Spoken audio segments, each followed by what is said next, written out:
Georges. Oui. Tu veux dire quelque chose ou tu veux lire tout de suite? On pourrait commencer par la lecture. Qu'est-ce que tu en penses? On commence par le début? Oui. Le chant 1? Le premier poème.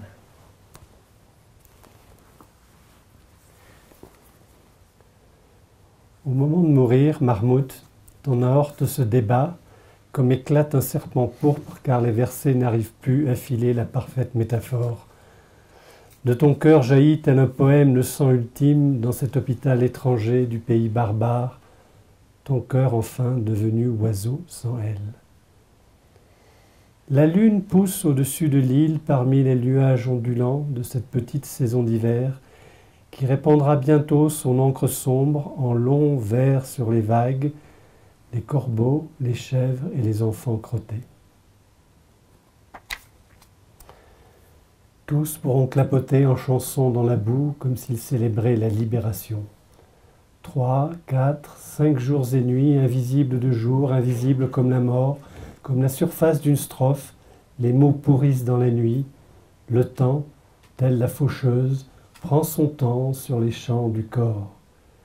Abandonnée, la toison se fane, les ombres sur la terre nue s'écaillent comme des touffes de chair. La lune se gonfle, virginale et pleine, un voilier d'os. Ton crâne, Mahmoud. Toe je sterf, Mahmoud, toe je slaghaak kronkelend en sloom soos 'n persslang bas, wanneer die reëls kon die volmaakte metafoor nie meer dra, en jou hart is gedig die laaste bloed moes spuit, in die ziekenhuis in die vreemde land van barbare. Toe jou hart opblaas 'n verskeurde klinker is, groei 'n maan oor die eiland tussen die skuivende wolke, tot die klein winterseisoen, wat aan se donker ink en lang verslyne oor die golwe gaan stort, sodat kraaie en bokke en arm kinders al singende in die modder kan plas, asof dit die viering van bevoorling is.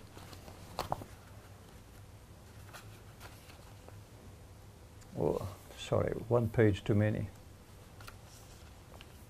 3, 4, 5 dae en nagte, onsigbaar oordag, onsigbaar soos doodgaan, of die groei wat greep vir greep uitbloei en huis die woorde se ontbinding in die donker, wanneer die tyd saam 'n maaier is oor die landerye van die liggaam, totdat die los lyke vlies vervaag en skaduwees oor die naakte landskap wegval soos vodde verrottende vlees, en die maan mandolin en maagdelik vol is, 'n skip van been, jou skedel, Mahmoud.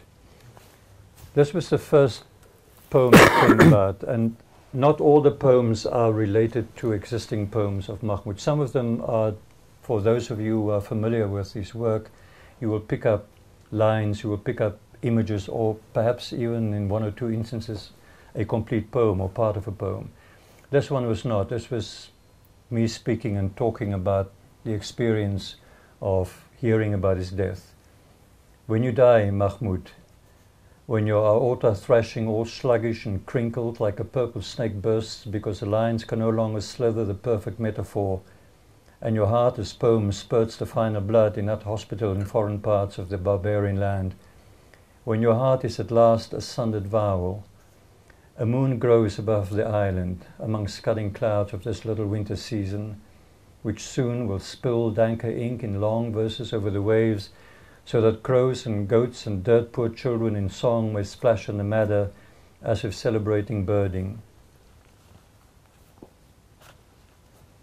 3, 4, 5 days and nights, cordage by day, invisible like dying, or the grope surfacing stitch by stitch in a stanza to unbind darkness when time has its tidal time as reaper with the fields of the body, until the veiled fleece fades to shrouded likeliness and schedules over the naked land fall away like rags of rotting flesh, and a mandolin moon bloats virginally full, a sloop of bone, your skull, Mahmoud.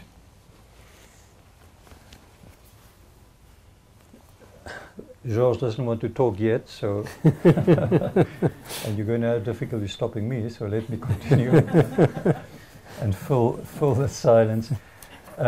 Georges translated. Obviously, he was reminding me tonight with access to both Afrikaans and English, so he could move between the languages. what we would also like to talk tonight is to get a little bit closer to the multiple pains and pleasures of translating, and the act of translating, and the process of translating, and why do you choose certain words, and what is it that you do, and is it really true that everything gets lost except maybe or that the poem gets lost in a translation, that is a betrayal of the origin, etc., etc.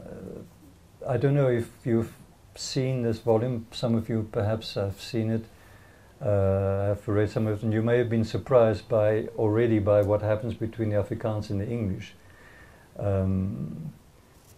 For instance, the last line on the first page of this poem, I speak of asof dit die viering van bevoeling is, as if celebrating birding, or miskien die lyn net daarvoor, die reël net daarvoor, als singende in die modderkant plas, in song may splash in the madder.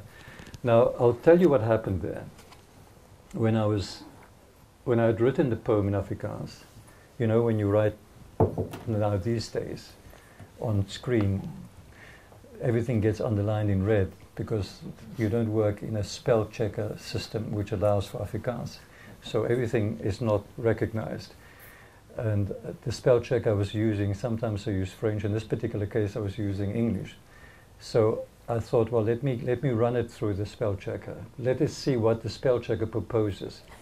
And the spell checker, when it comes to modder, for instance, comes up with madder in English, which of course is not modder. Modder is mud, madder being the color. And I thought, wow, this is great. Let's keep this. You know.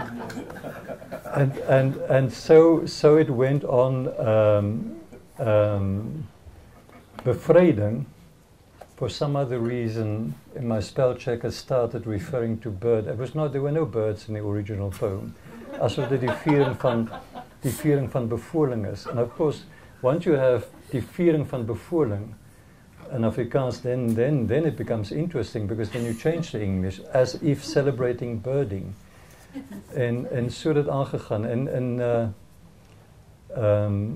die Meyer het nie lekker gewerk nie. Jy kan nie le Meyer c'est asticot en français.